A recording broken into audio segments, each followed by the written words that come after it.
The Paralympics is an international sporting event, similar to the Olympics for disabled athletes. In 1948, Sir Ludwig Guttmann organized a sports competition involving World War II veterans with a spinal cord-related injury in Stoke Mandeville, England.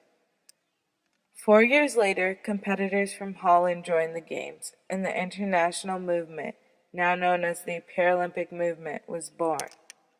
The Paralympics welcomes athletes from 6 main disability categories: amputee, cerebral palsy, intellectual disability, visually impaired, spinal injuries, and les autres, French for the others, a category that includes conditions that do not fall into the categories mentioned before.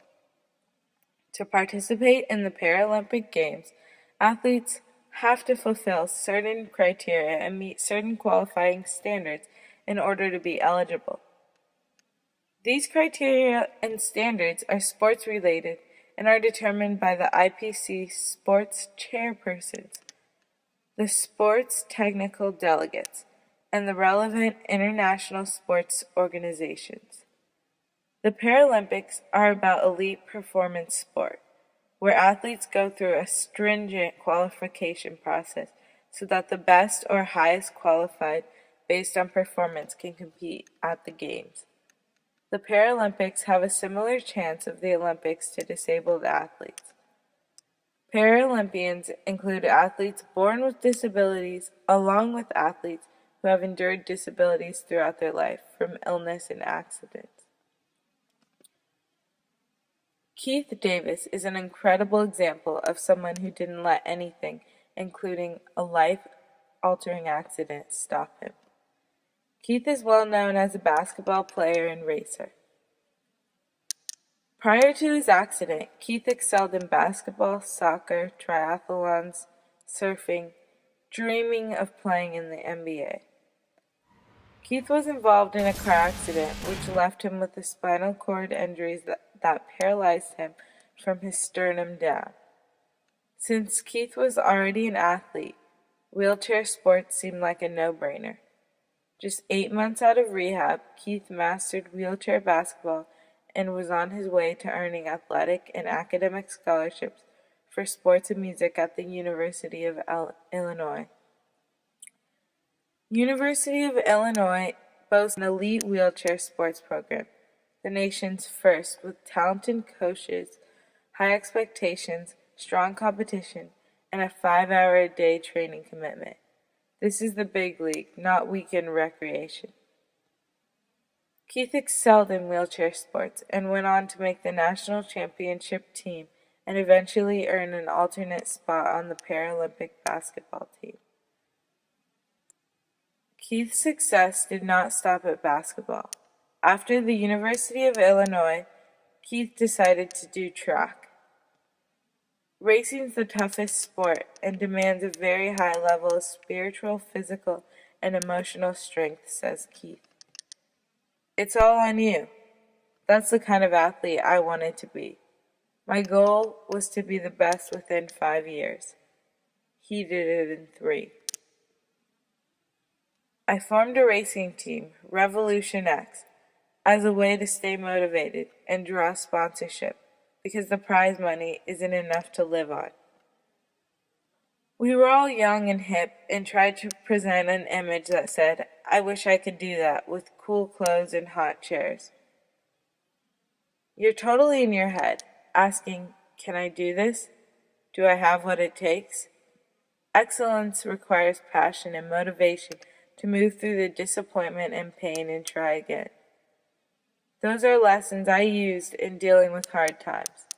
I can say, yeah, this is tough, but not as tough as mile 20.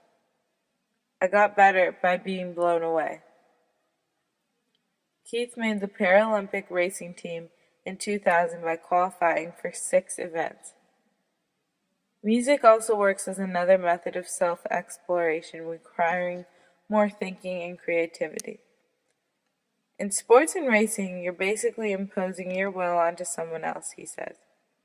Music demands interpretation, and that's what makes it unique, even though you still must answer the same questions and the same passions as athletics.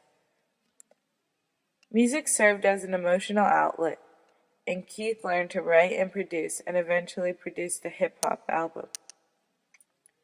Music is sort of a calling for me, he says. It's a way to express myself, tap into my emotions, and feel more. The day before Keith's 17th birthday, he was a cocky golden boy, sarcastic, elitist, and a bit too smart and funny for his own good, waiting around for someone to come and hand him a bag of money.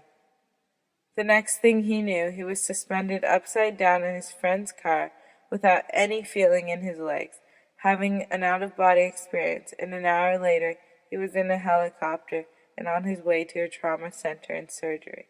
Keith had always asked for a challenge, and this accident was just that. The accident could have very easily killed him. Keith considered being alive as a win and being paralyzed as an opportunity. His sister helped him prepare for life in a wheelchair, and when she used the word unfortunate, Keith took a lot of meaning out of it. Calling it unfortunate meant that this was not the end of the world, that people die every day, that this wouldn't define who I was. It meant that I was still worthy of love and that there was something to gain and share from this. Keith did not let this accident end his life. He used it as a reason to live. The best piece of advice I received was from my rehab nurse, Keith says. She told me, "You're young, you heal fast, go do things."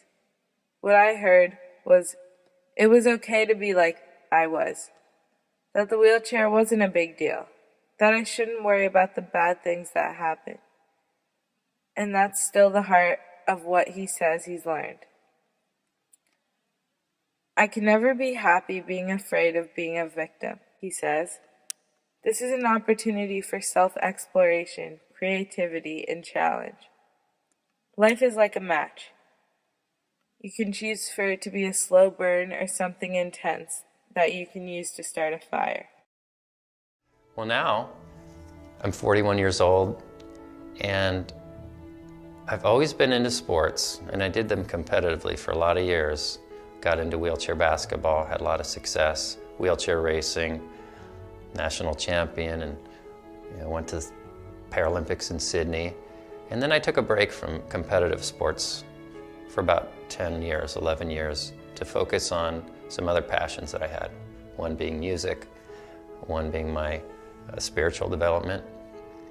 And recently, I've had this desire to fulfill some of those athletic dreams that I didn't quite finish. And it's come in the form of triathlon. It was a sport that I was into before my injury, and after, didn't really even exist. So then I was underneath a vehicle for a few hours, fully conscious, but also knew that something had happened physically that was going to change my life. We all share this mantra that there truly are no accidents. If there were, then everything would be an accident, and I don't believe that for 1 second. I think that there's an incredible, intelligent design at work, and I'm part of it, and this is an opportunity, and always has been, for me to evolve and to inspire myself and others to reach an interesting new perspective and plateau. This is the absolute most outrageous thing I've ever tried to do in my life. And I don't know how, but I do know why. Because I'm ready to do something amazing, inspire myself and others to do great things in their life. And Ironman Kona seems to be the most outrageous thing I could come up with. And winning a Paralympic gold medal in Rio seems just out of reach enough to be attainable. Don't let anything stop you or get in your way of achieving your dreams. Keith is an incredible example that anything is possible as long as you have the right attitude. Keith is definitely my hero, and I hope after this video he is yours too. Thank you.